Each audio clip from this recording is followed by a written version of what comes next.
Hi, everyone, and welcome to our latest edition of Experian Talks. And in this episode, I've got with us the Credit Services Association, and we're going to be talking to Claire Aynsley. Claire, I'll get you to introduce yourself in just a moment. And I think the real purpose of this episode is to talk through what the Credit Services Association does and really around how we engage with collections firms and debt collection companies and what that means, and actually understanding what you can do if you find yourself in the situation where you might have debts in your name, debt collection companies contacting you, or defaults in your name. And we'll talk about that. We'll talk about how it impacts your credit score, what's on your credit report, and really how you can start engaging with collections firms to get the help and support you need if you do find yourself in that scenario. So Claire, thanks for joining us. Really pleased to have you here. Do you want to just tell everyone who you are and what the CSA does? Yeah, sure. Thanks, John. So I'm Claire Aynsley, and I head up compliance and membership at the Credit Services Association. Been doing that since around 2002, so part of the woodwork now, you could say.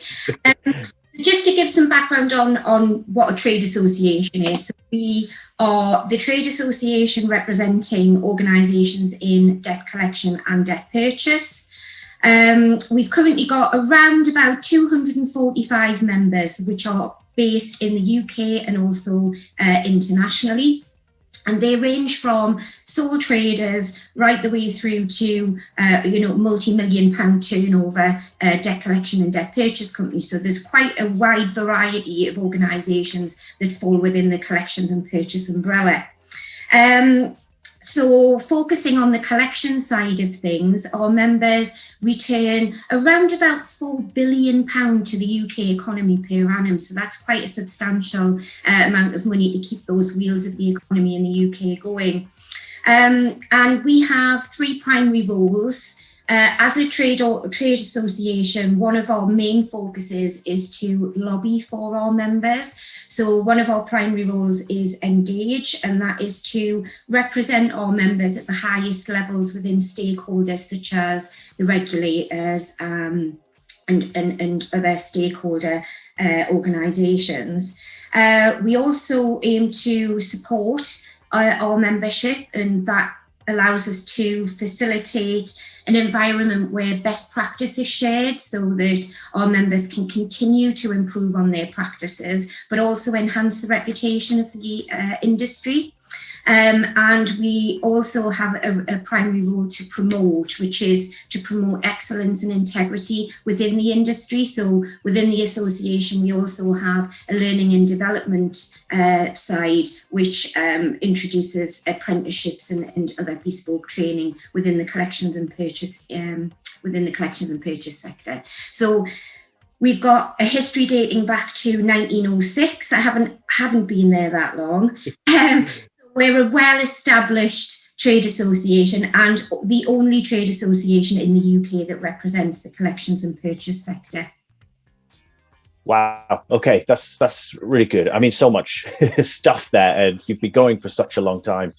There's so many questions that I'd have beginning with it, but I mean, actually, as a preface to probably our conversation, because you talked about the reputation of debt collection organizations, and I guess maybe an ingrained reputation that some people will think of is maybe the negative side of debt collection, and that scary feeling or understanding that people are going to come in and what they've seen on the TV or what they've heard about on social media or so on. So I guess one of the things that might be good for us to do today is just talk about how you do engage with these firms and what that does mean to them and what they are doing to support people, because I'm sure they are, and I'm sure we'll talk about that as well as we go through. But kicking us off, so we know a little bit about what the CSA does, unless you want to kind of talk a little bit more about what you do. But as a trade body, you represent the views of your members being these organizations. How do you represent the views of consumers, or understanding what consumers want or are affected by debt collection processes and so on? How does that process kind of work? And do you represent those views and give them back to organizations themselves? So in terms of representing the views of consumers, I wouldn't say that we represent the views of consumers, but we do have customer resources available on our website. So I think that the most important thing is engagement, and I'll say that word continuously throughout the conversation, I think, John, but we encourage early engagement customers with their DCAs or with their creditors. It's really important, and it really helps them get the help that they need early. So early engagement is really, really important. Yes, of course, it's very scary and very daunting to receive a debt collection letter if you haven't received one before, and your first instinct might not be, oh, I'm going to pick up the phone and talk about my financial difficulties with this strange organisation that I've never heard of. But actually, they do have the skill set. Like I mentioned, we have got resources on our website. So we've released a Here to Help campaign, which is a short video which details what the debt collection process is, but it also includes real life interviews from customers of debt collection companies, and they share their experiences. And it's really, it comes across really well, the whole engagement piece, and the individual customers themselves that appear in the video, they express their views. Again, that engagement is so very important. So we do have that particular resource available on the website.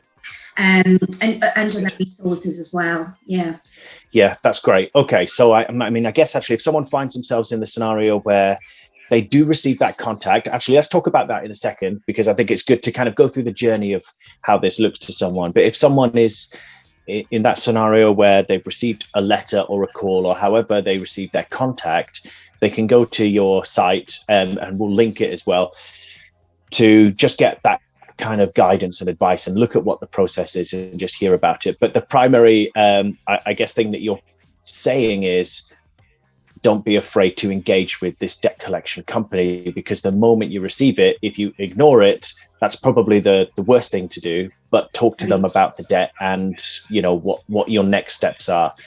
So that's a good time, I think, to let's talk about the process. And I think I'll headline this bit, by the way, by just talking about the impact of a debt collection company, or a debt by a debt collection company, being on your credit report. Because in almost all circumstances, when a debt goes to a debt collection company, that will be sold. It'll be a default account because it's been closed by the original lender. So assuming, let's say it might be a mobile phone contract with one of the major mobile phone operators, you have a contract with them, you don't pay it, it'll be closed after a certain period of time, and it'll be marked on your credit report as a default. That's probably if not the most serious thing that you can have on your credit report in terms of your score.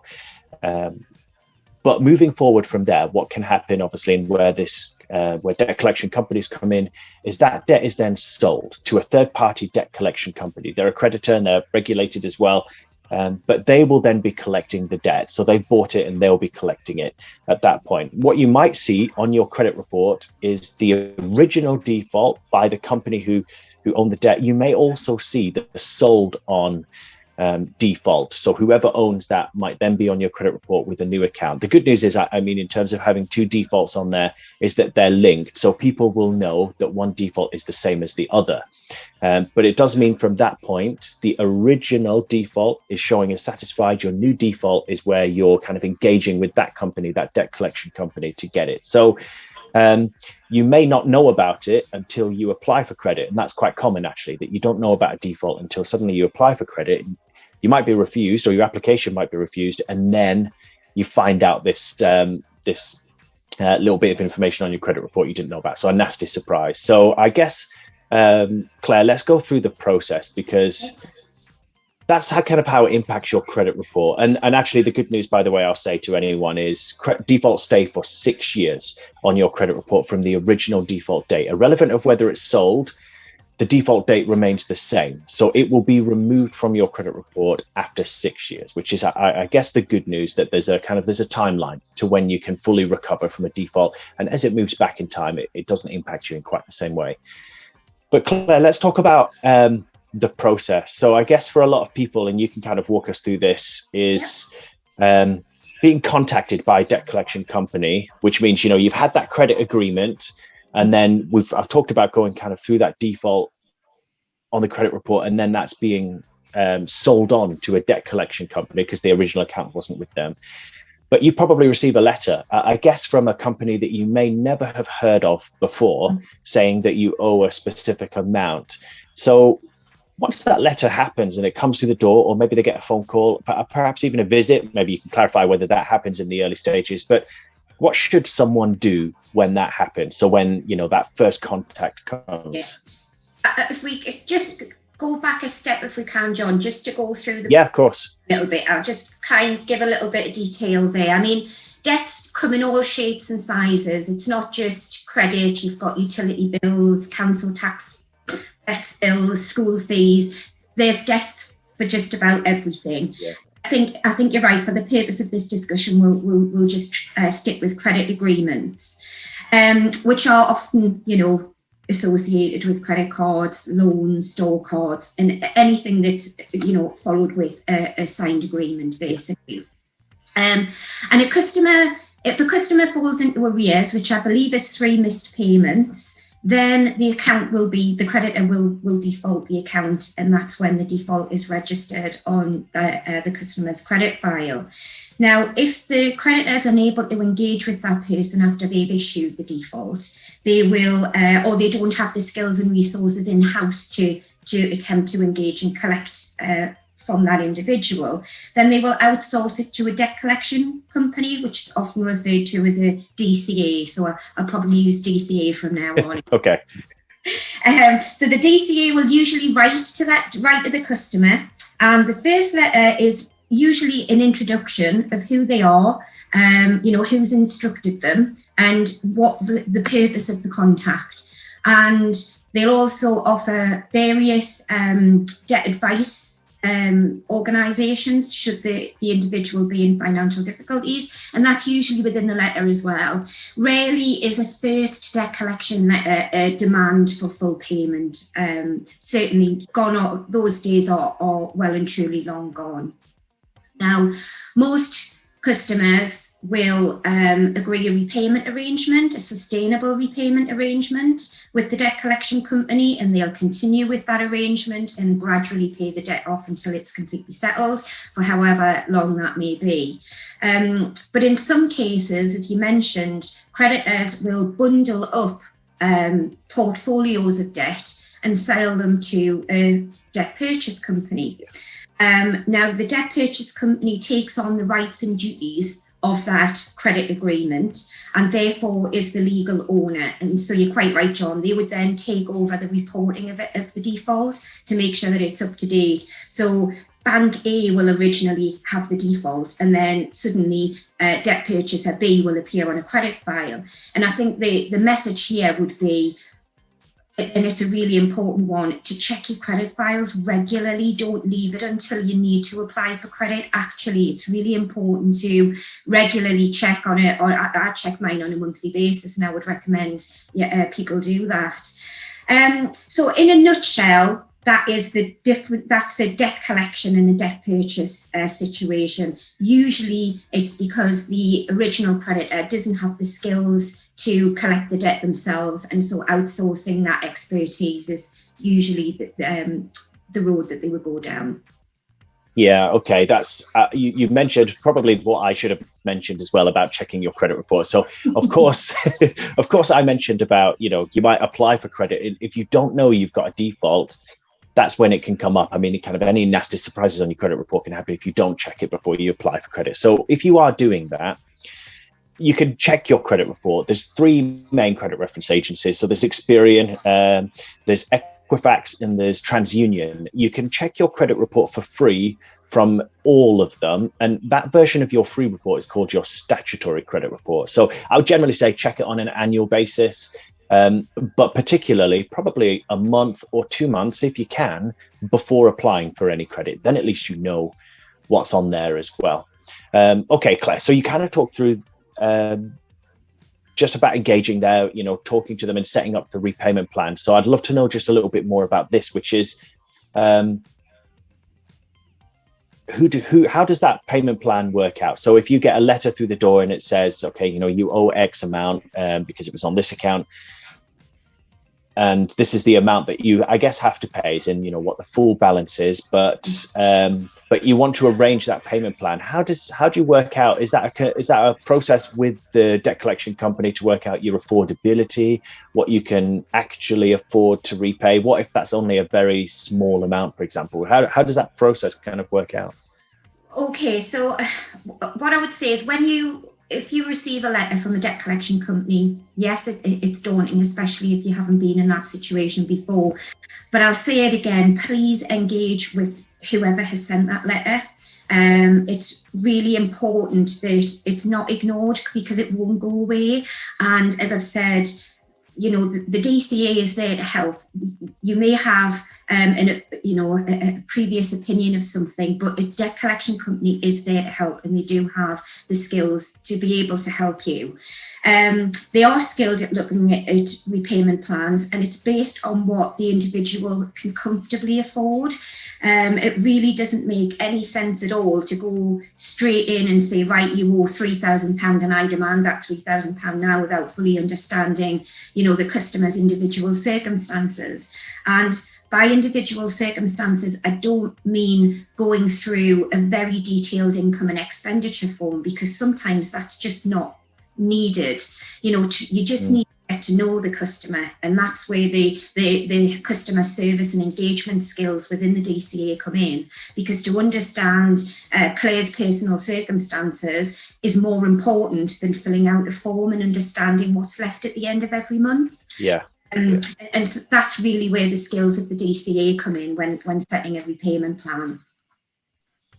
Okay, that sounds good. I think that kind of, I guess, goes some way to flipping the image that maybe a lot of people have around debt collection companies, which is historically maybe quite aggressive, or very much, like you said, straight in for the full demand of exactly what you owe. But I guess what we're saying here, and what you're saying, Claire, is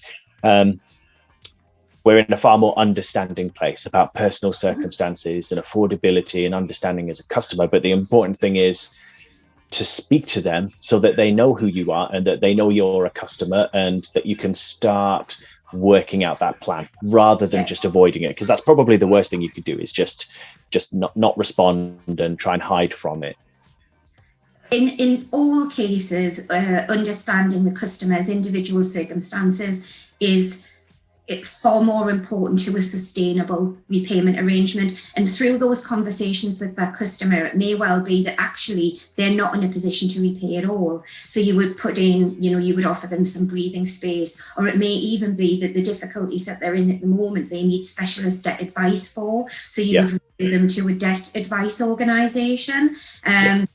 One thing to just separate out from collections companies is that, yes, they have the specialist skills to discuss these plans with you and find an affordable, sustainable arrangement, but they don't offer detailed debt advice on the packages of products out there, such as IVAs or debt management plans. So it may well be that a referral to debt advice is also an important step to take during those first conversations. Yeah, that's a couple of really good points. So actually, the first thing that you mentioned was around the partial payment. So if you're not necessarily in a position to repay the full balance. Now, actually, what can happen on your credit report, probably a good way to highlight this, is if you agree with a lender and you have a default for X amount, we'll assume it's £1,000, and you decide and you negotiate with that lender that you'll repay 50% of that balance. Now, what will happen is the default will be updated on your credit report to show as satisfied, and in most cases the lender will put a small flag on. It's a special flag that goes on an account on your credit report that just says partial settlement. That's the only details that are shared on your credit report, so nobody ever knows whether you've repaid 50% or whether you've repaid 90%, but they put that little marker on there just to say it wasn't repaid in full, but it has been, a proportion of it has been repaid, and we've closed the debt, and that's done now. Which kind of does put you in a better position if you are in that scenario as well. And the other thing, Claire, you mentioned was talking about the debt advice process. So of course, I guess if anyone's in this situation where they have a letter from a debt collection company, it may be a one-off, and it may be that it's totally affordable to repay or to I guess, start a payment plan to repay it. But if it's not, of course, like you said, contacting the debt advice organizations as well. So, step change, pay plan, national debt line, or citizens advice, or Christians Against Poverty, lots of great ones. And I'm sure we can link them as well. That if you're in that scenario, you can contact as well, particularly, I guess, Claire, where you've got more than one rogue default that's popped up where you're really struggling with your affordability. I guess is probably the time you'd use those. Yeah, absolutely. So I want to jump on. Yeah. Sorry, go on, Claire. No, it's fine. It's fine. I just wanted to touch on, because I guess that the debt process, or the debt advice process, I guess puts you in somewhat of a vulnerable category. Now, however we may define that, I guess it's where you're very struggling financially. But how do debt collection companies deal with people who are in very financially vulnerable situations? So, based on, just affordability, but whether there's other issues like gambling addictions, or victims of domestic abuse, for example, financial abuse, but those kinds of scenarios, are companies understanding of those situations and kind of use partner organizations or the debt advice organizations to help people through that journey of supporting them? Very much so. And I think this is where customer engagement and having conversations with customers rather than tick box exercises is the way forward. Some creditors will want their DCAs to go through a full income and expenditure with customers. Now, this can often take 45 minutes, even longer on a call. And if you can imagine that customer, as you say, will have more than just one debt. So the likelihood is they've had to go through income and expenditure 6 or 7 times, the same 45-minute conversations. And that's not a particularly good customer journey. It's not. No. Yes, you're in a clearer position as to understand what they can afford at the end of every month, but actually, are you getting to know the individual circumstances that customer is going through? So absolutely, John, when those conversations take place, it's really important that, the skills of the agent pull out any of those, other difficulties that they're having, such as gambling, addictions, and absolutely, yes, the creditors and the debt collection companies, certainly that we're aware of within the association, do signpost to other organisations outside of just debt help.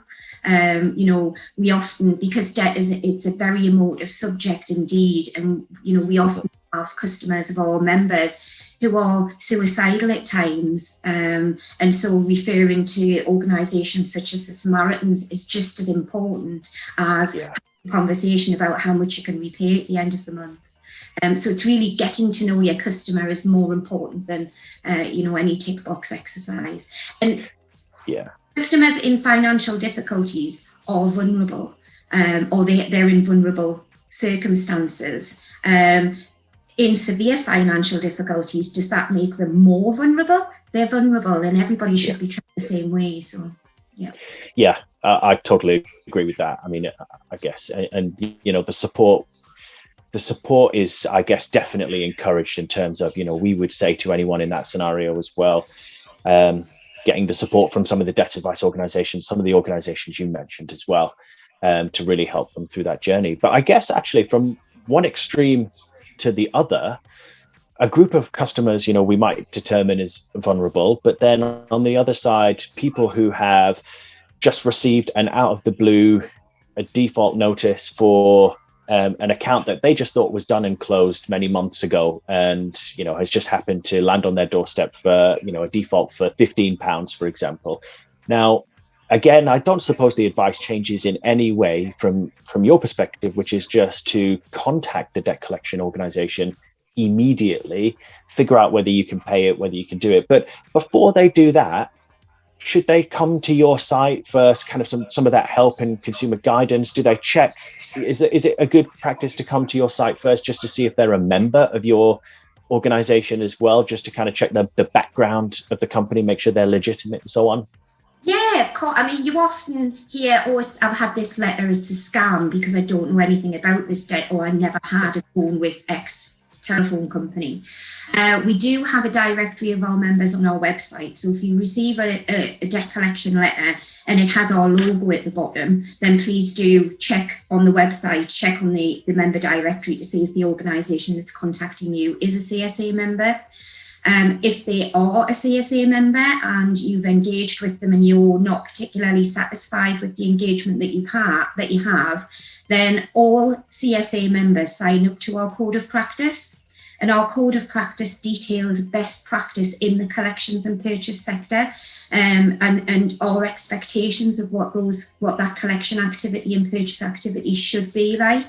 So if you are dissatisfied with any interaction that you've had with a CSA member, and you believe that they're acting outside of that code of practice, then we can investigate a complaint through our formal complaints process. Okay. So we can provide support that way as well. So what does someone do if they're not a member of your organisation? Because I think you said a certain percentage or a certain number were anyway, but I presume that means a number fall outside of your membership. So is there any process for those organisations as well, other than going down, normal processes through the Ombudsman Service or the FCA, for example? So we reckon we represent around about 90% of the collection space. The membership is voluntary, it's not mandatory, so there's no real requirement to be a CSA member. But the organisations that do join want to, because they want to sign up to the code and all of our primary roles that we're working towards. If you receive a debt collection letter from an organisation that is not a CSA member, then I would encourage you to contact Citizens Advice, who will be able to not necessarily give you financial advice, but give you advice on what to do if you dispute the debt, for example. If you recognise the creditor that they're acting on behalf of, perhaps you could contact the creditor just to make sure that they have instructed that debt collection company and you're happy to engage with them that way. If you have concerns about a debt collection company that's not a CSA member, I would recommend looking at who they're regulated by. So for example, if it's a utility debt, they'd be regulated by Ofgem, and you can go on their website and it'll give details on alternative dispute resolution services that are available for you as well. If you have contact with a debt collection company and they're appearing to act as in an aggressive way, for example, again, and not a CSA member, I would suggest seeking legal advice or perhaps contacting trading standards. Okay, that's really good to know. I think lots of avenues, and I'm I guess hoping that members of which you kind of around 90% of the market of debt collection firms are with you. So I'm kind of hoping that that code of practice is followed. But I'm going to put you on the spot a little bit, Claire, and just say, obviously you've been around for a long time, not you, but your organisation, of course. Have things changed? The last 10, 15 years, have things moved to a more understanding place? Because where does this a view of debt collection companies come from? I don't know if it's I feel like it's so well known that it's taught to us as kids, but have things moved to a place in the last few years or maybe decade or so where companies are far more understanding of your circumstances and your affordability and your vulnerability and so on? And I guess you've played a role in that to some degree with codes of conduct and so on. Things have changed. Collection practices have changed massively.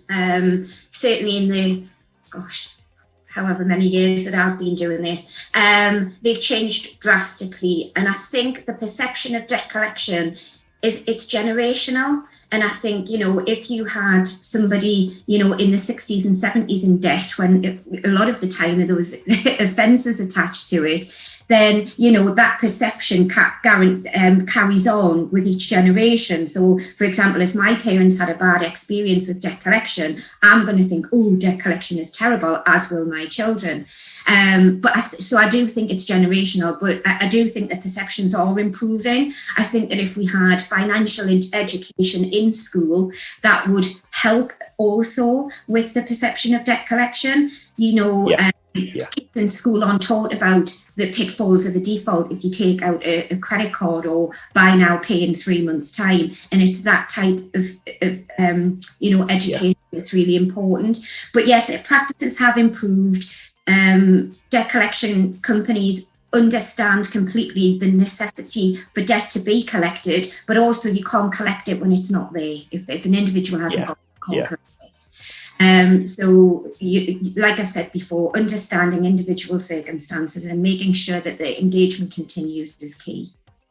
Yeah, that's a really good point. And I think kind of rounding off what we've talked about, but I totally agree with the financial education in schools, particularly around understanding about the impact of things on your credit report. So I'm with you on that one.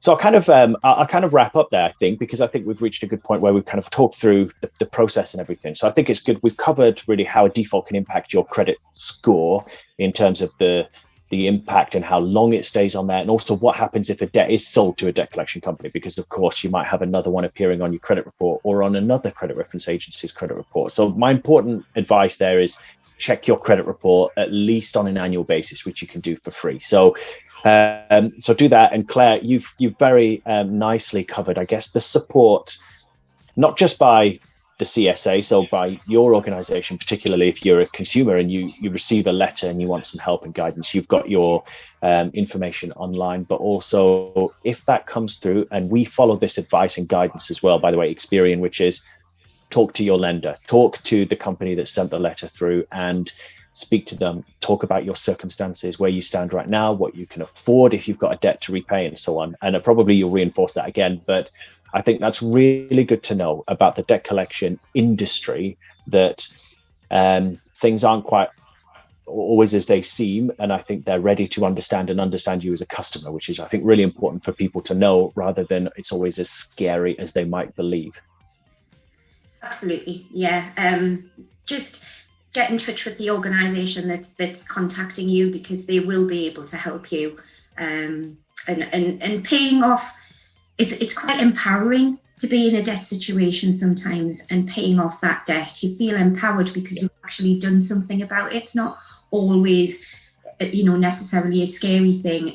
Making small gradual payments and paying off that debt gives you a sense of relief. Yeah, I totally agree with that. I think if you can get to that point, that's fantastic, whether it's a small or a big debt. And so I think kind of ending there, what we'll do is I'll put links in the video to your website so people can get guidance. I'll also put links to some of the debt advice charities that we talked about and organizations we talked about as well. So if you are struggling financially, you can get some support and advice there. But Claire, thanks for joining Experian Talks for this episode. I think kind of when we said Experian Talks, engaging with collections firms, I think it can seem like a scary topic, but I think you've put a face to at least understanding that it's a good thing to talk and engage with your lender. Even if they're a debt collection company, they still want to hear from you. And it's always the best way, particularly if you're working on a payment plan or a repayment plan and you want to kind of go down that road. It's always better than hiding, because I know that's the scariest thing about being in debt, which is the letters that come through the door. Yeah, absolutely. Yeah, excellent. So Claire, thanks for joining us. Really appreciate it. It's been really great having you. No problem. Thank you, John.